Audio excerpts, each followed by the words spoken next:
Hello everyone, welcome to the channel economic lots. आज हम discuss करेंगे about the forms of market. Forms of market के बारे में डिस्कस करने से पहले हमें क्लियर होना चाहिए कि मार्केट क्या होती है। जो हमारी मार्केट है ये एक सिस्टम होती है जिससे बायर और सेलर कांटेक्ट में आते हैं एक दूसरे के for the purchase and sale of goods and services. हम मार्केट के कंसेप्ट को इकोनॉमिक्स में एक जियोग्राफिकल एरिया तक लिमिट नहीं कर सकते। इसका एक ब्रॉड कॉन्सेप्ट होता है in the terms of economics.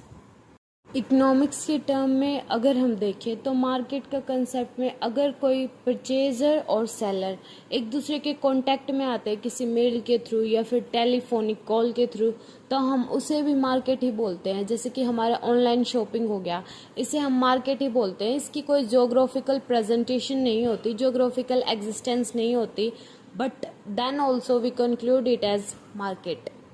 अब हम डिस्कस करेंगे about the forms of market. Market को हम बेसिकली 4 पार्ट्स में डिवाइड करते हैं, that is perfect competition, monopolistic competition, monopoly and oligopoly. पहले हम देखेंगे कि परफेक्ट कंपटीशन क्या होता है। परफेक्ट कंपटीशन वो होता है जहाँ पे हमारे बायर्स और सेलर्स दोनों ही लार्ज नंबर में हों और एक इंडिविजुअल सेलर कोई भी है किसी भी कमोडिटी के प्राइस को कंट्रोल नहीं कर सकता। मतलब कि जो हमारा परफेक्ट कंपटीशन है इसमें बॉटल नेक कंपटीशन होता है अमंग द सेलर्स। जो हमारा परफेक्ट कंपटीशन होता है इसमें हमेशा प्रोडक्ट्स होमोजीनियस होते हैं। होमोजीनियस कौन से होते हैं? जो एक दूसरे से बहुत ज़्यादा सिमिलर होते हैं। जो हमारा परफेक्ट कंपटीशन होता है इसमें जो हमारे प्राइसेस हैं वो फोर्सेस ऑफ मार्केट डिटरमाइन करते हैं। हमारे मार्केट फोर्सेस कौन सी होते हैं? Supply and demand. जो हमारा परफेक्ट कंपटीशन है इसमें जो हमारे इलास्टिसिटी ऑफ डिमांड होती है वो इनफाइनाइट होती है। इनफाइनाइट कैसे? जैसे प्राइस में अगर एक स्लाइटेस्ट चेंज भी आए तो हमारी जो डिमांड है उसमें ह्यूज चेंज हमें देखने को मिल सकता है। परफेक्ट कंपटीशन में जो हमारी फर्म्स होती हैं वो प्राइस टेकर होती हैं, प्राइस मेकर नहीं होती। अब हम डिस्कस करेंगे about the features of perfect competition. इसका फर्स्ट फीचर क्या होता है कि जो हमारा बायर और सेलर होता है परफेक्ट कंपटीशन में वो दोनों ही लार्ज नंबर में होते हैं। इट मीन्स कि एक इंडिविजुअल सेलर पूरी मार्केट को इम्पैक्ट नहीं कर सकता, ना ही अगर एक इंडिविजुअल बायर जो होता है वो अपनी डिमांड डिक्रीज कर दे तो उससे मार्केट डिमांड अनअफेक्टेड रहेगी। नेक्स्ट फीचर हमारा होता है कि जो परफेक्ट कंपटीशन है इसमें हमारे प्रोडक्ट्स होमोजीनियस होते हैं। होमोजीनियस मतलब कि साइज, शेप, वेट उन सब में कोई डिफरेंस नहीं होता। वो सारे प्रोडक्ट्स एक दूसरे के सब्स्टिट्यूट होते हैं इन द परफेक्ट कंपटीशन। जो परफेक्ट कंपटीशन है इसमें जो हमारी सिचुएशन होती है वो 0 डिग्री ऑफ प्रोडक्ट डिफरेंशिएशन होती है। नेक्स्ट फीचर हमारा होता है कि जो हमारा परफेक्ट कंपटीशन होता है इसमें बायर और सेलर दोनों के पास परफेक्ट नॉलेज होती है अबाउट द प्रोडक्ट। मतलब कि परफेक्ट कंपटीशन में ये नहीं हो सकता कि एक बायर को कोई रेट लगा दिया, दूसरे बायर को कोई रेट लगा दिया। सेलर डिफरेंशिएट नहीं कर सकता बायर्स के बीच में, वो फिक्स प्रोडक्ट पर ही अपने प्रोडक्ट को सेल करता है।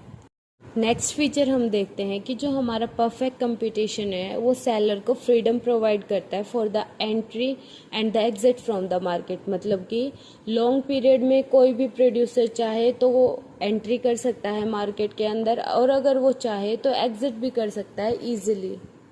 नेक्स्ट फीचर हमारा होता है कि जो परफेक्ट कंपटीशन है वो परफेक्ट मोबिलिटी प्रोवाइड करता है to the factors of production. Factors of production हम क्या लेते हैं? Land, labour, capital and entrepreneur. इन फैक्टर्स को ये वहीं पे मूव करेंगे जहाँ पे इनको हायर प्राइस मिलते हैं, तो इससे मार्केट में इनके प्राइसेस को लेके यूनिफॉर्मिटी आती है। यूनिफॉर्म प्राइसेस आते हैं कि जो इनको यूनिफॉर्मिटी प्रोवाइड करे। नेक्स्ट फीचर हमारा होता है no extra transportation cost. It means कोई भी प्रोड्यूसर जो है किसी भी बायर से एक्स्ट्रा ट्रांसपोर्टेशन कॉस्ट नहीं ले सकता किसी भी प्रोडक्ट की। मान लो कि आप एक स्टेट में रेजिडेंशियल हो और अगर दूसरी स्टेट से आप वही प्रोडक्ट बाय करते हो तो आपको दोनों ही प्रोडक्ट दोनों जगह पे सेम रेट में ही मिलेंगे, उसमें कोई ट्रांसपोर्टेशन कॉस्ट एड ऑन आपको नहीं मिलेगी। नेक्स्ट अब हम डिस्कस करेंगे about the monopolistic market. Monopolistic market में हमारा क्या होता है? जो बायर्स और सेलर्स होते हैं वो दोनों ही लार्ज नंबर में होते हैं, लेकिन जो हमारा सेलर है वो थोड़े से डिफरेंशिएटेड प्रोडक्ट सेल करता है। मतलब कि इस मार्केट में जो हमारे हैं वो क्लोज सब्स्टिट्यूट होते हैं। कुछ हद तक इसमें जो सेलर है वो अपने प्राइसेस को कंट्रोल कर सकता है। इसमें हम ट्रेडमार्क्स देते हैं अपने गुड्स को, जिससे कि वो दूसरे प्रोडक्ट से डिफरेंशिएटेड हो। लेकिन इस मार्केट में भी क्लोज सब्स्टिट्यूट अवेलेबल होते हैं एक दूसरे के, जैसे कि हम एग्जांपल ले सकते हैं कोलगेट एंड पेप्सोडेंट। ये दोनों प्रोडक्ट टूथपेस्ट हैं और ये दोनों ही एक दूसरे के बहुत ज़्यादा सब्स्टिट्यूट हैं। मान लो कि कोलगेट का प्राइस अगर हाइक होता है तो हम दूसरी को प्रेफर कर सकते हैं। अब हम डिस्कस करेंगे about the features of monopolistic market. इसमें पहला फीचर हम ले सकते हैं large number of buyers and sellers. Perfect competition की तरह जो हमारी मोनोपोलिस्टिक मार्केट है, इसमें भी हमारा जो सेलर और बायर हैं वो दोनों ही लार्ज नंबर में होते हैं, लेकिन जो हमारे सेलर होते हैं उनका साइज छोटा होता है in comparison to perfect competition. Monopolistic market का नेक्स्ट फीचर हमारा होता है प्रोडक्ट डिफरेंशिएशन। इसका मतलब है कि जो हमारी मोनोपोलिस्टिक मार्केट है, इसमें जो प्रोडक्ट हैं वो एक दूसरे के क्लोज सब्स्टिट्यूट तो होते हैं लेकिन परफेक्ट सब्स्टिट्यूट नहीं होते। इसमें ये होता है कि कई बार कोई बायर होता है वो एक ही प्रोडक्ट को प्रेफर करेगा, जैसे कि कोई बायर कोलगेट यूज़ करता है तो वो कोलगेट को ही प्रेफर करेगा, बेशक से उसके प्राइस हाइक क्यों ना हो जाए। लेकिन कई बायर्स ही ऐसे होते हैं कि अगर कोलगेट का हाइक होता है प्राइस तो वो पेप्सोडेंट को भी प्रेफर कर सकता है। नेक्स्ट फीचर हमारा होता है सेलिंग कॉस्ट। सेलिंग कॉस्ट में हम देखते हैं कि कई बार जो हमारा प्रोड्यूसर होता है वो अपने ब्रांड को प्रमोट करने के लिए एडवर्टाइजमेंट का सहारा लेता है, लेकिन अगर एडवर्टाइजमेंट से एक बार किसी ब्रांड की लॉयल्टी मेंटेन हो जाए, इस्टेब्लिश हो जाए, तो उसका प्राइस बहुत ज़्यादा कंट्रोल कर सकता है। प्रोड्यूसर अपने हिसाब से प्राइस इंक्रीज भी कर सकता है प्रोडक्ट का और डिक्रीज भी कर सकता है। नेक्स्ट फीचर हम देखते हैं कि जो हमारे बायर होते हैं उनके पास लैक ऑफ नॉलेज होती है अबाउट द डिफरेंशिएटेड प्रोडक्ट। ये क्यों होता है कि मोनोपोलिस्टिक मार्केट में बहुत सारे प्रोडक्ट हो जाते हैं, तो किसी भी कंज्यूमर के लिए ये सूटेबल नहीं होता, ये एक्सेसिबल नहीं होता कि वो हर प्रोडक्ट की नॉलेज गेन कर पाए, उसे हर प्रोडक्ट के बारे में उतना ही पता हो जितना परफेक्ट कंपटीशन में पता होता है। नेक्स्ट अब हम डिस्कस करेंगे अबाउट द मोनोपोली मार्केट। जो हमारी मोनोपोली मार्केट है इसमें बस एक सिंगल सेलर होता है किसी भी प्रोडक्ट का, लेकिन जो हमारे बायर होते हैं वो लार्ज नंबर में होते हैं। सिंगल सेलर होने की वजह से जो हमारी मोनोपोलिस्टिक मार्केट है इसमें जो पूरा कंट्रोल होता है मार्केट का वो एक सिंगल सेलर के पास होता है। वो अपनी मर्जी से कोई भी प्राइस फिक्स कर सकता है, उसका पूरा कंट्रोल होता है मार्केट प्राइसेस पर। इसमें हम एग्जांपल ले सकते हैं, जैसे इंडियन रेलवे है, वो सोली गवर्नमेंट गवर्न करती है इंडियन रेलवेज को, लेकिन जो बायर्स हैं, जो यूजर्स हैं इंडियन रेलवे के, वो बहुत ही लार्ज नंबर में हैं। नेक्स्ट अब हम डिस्कस करेंगे about the features of monopoly market. पहला फीचर हमारा क्या होता है, one seller and large number of buyers.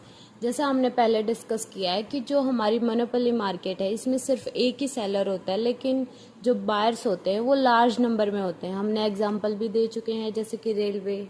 अगला फीचर हमारा होता है कि जो मोनोपोली मार्केट है इसमें रेस्ट्रिक्शंस होती हैं किसी भी न्यू इंडस्ट्री के एंटर करने पर। इसी वजह से जो हमारी मोनोपोली मार्केट है इसमें जो हमारा सेलर है वो मोर देन नॉर्मल प्रॉफिट को गेन करता है। अगला फीचर हमारा होता है कि जो हमारी मोनोपोली मार्केट है इसमें no close substitute of product होते हैं। ये क्यों होता है, क्योंकि इसमें सिर्फ एक ही सेलर होता है किसी भी प्रोडक्ट का, तो इसमें दूसरे प्रोडक्ट एग्जिस्ट ही नहीं करते, तो सब्स्टिट्यूट भी नहीं होंगे किसी भी प्रोडक्ट के। अगला फीचर हमारा होता है कि जो मोनोपोली मार्केट है उसमें जो सेलर है उसका फुल कंट्रोल होता है on the prices of the product. क्योंकि जो हमारी मोनोपोली मार्केट है इसमें जो सेलर होता है किसी भी प्रोडक्ट का वो प्राइस मेकर होता है, वो अपने हिसाब से प्राइस डिफरेंशिएशन कर सकता है अमंग द बायर्स। अगली हमारी मार्केट होती है वो होती है ओलिगोपोली। ओलिगोपोली मार्केट कौन सी होती है, जिसमें हमारे किसी भी प्रोडक्ट के फ्यू सेलर्स होते हैं बट वो सेलर्स बहुत ही लार्ज होते हैं। जैसे कि हम एग्जांपल ले सकते हैं फोर्ड, टोयोटा, ओडी, इनके जो हमारे सेलर होते हैं वो बहुत कम होते हैं जो लग्जरी कार्स को सेल करते हैं, लेकिन ये बहुत बड़े सेलर्स होते हैं, इनका जो मार्केट साइज होता है वो बहुत ज़्यादा बड़ा होता है। इसमें कुछ हद तक जो हमारे प्रोड्यूसर्स होते हैं उनके पास मोनोपोली ऑफ द मार्केट होती है, ये प्राइस कंपटीशन को अवॉइड करते हैं। अब हम डिस्कस करेंगे about the features of oligopoly. इसका फर्स्ट फीचर हम क्या देखते हैं, small number of big firms.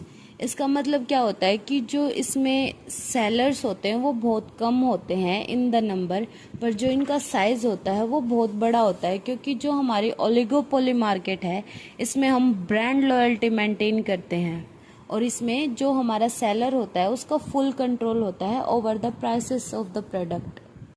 Next feature हमारा होता है नॉन प्राइस कंपटीशन। इसका मतलब क्या है कि जो ओलिगोपोली मार्केट है इसमें सेलर्स के बीच प्राइस कंपटीशन नहीं होता। इसका रीज़न क्या होता है कि जो हमारी ओलिगोपोली मार्केट है इसमें सेलर्स अपनी ब्रांड लॉयल्टी मेंटेन करते हैं और जितनी ज़्यादा हमारी ब्रांड लॉयल्टी होगी उतना ज़्यादा हमारा मार्केट पे कंट्रोल होगा। इसी वजह से ये एक मोनोपोली मार्केट भी अपनी मेंटेन कर लेते हैं अपने प्रोडक्ट की मार्केट के अंदर।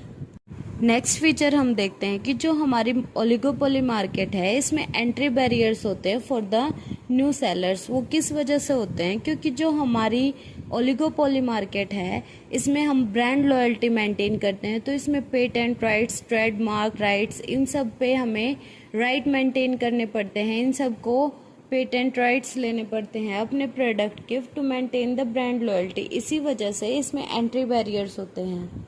नेक्स्ट हमारा फीचर होता है कि जो ओलिगोपोली मार्केट है इसमें डिमांड कर्व को ट्रेस करना बहुत ही डिफ़िकल्ट होता है। वो किस रीज़न की वजह से होता है? क्योंकि इस मार्केट में बहुत ज़्यादा हायर इंटरडिपेंडेंस होती है फर्म्स की एक दूसरे के ऊपर। मान लो कि अगर एक फर्म अपना प्राइस डिक्रीज़ कर सकती है डिमांड बढ़ाने के लिए, तो हो सकता है दूसरी फर्म भी अपना प्राइस डिक्रीज़ कर दे अपनी डिमांड को इंक्रीज़ करने के लिए। तो इसमें डिमांड कर्व को ट्रेस करना बहुत ज़्यादा डिफ़िकल्ट हो जाता है। Thank you for watching the videos. Please do like, share and subscribe the channel and press the bell icon for more such videos. Thank you.